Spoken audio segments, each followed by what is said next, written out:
Hey guys, my name is Nick. In today's video, I'm going to be showing you how to create Bybit Web3 wallet. So let's get started.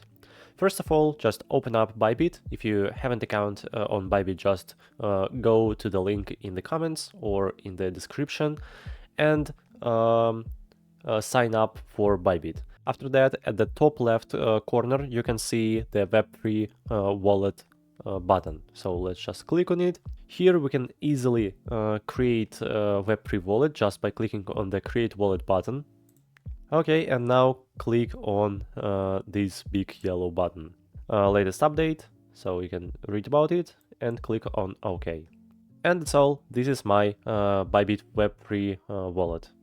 Let's click on OK. Here I can buy NFTs, different tokens. Here you can easily copy address and so on. So this is how the Bybit Web3 wallet looks like. I think this video was helpful. Subscribe to my channel and put a like under this video. And of course leave your comments. Bye bye.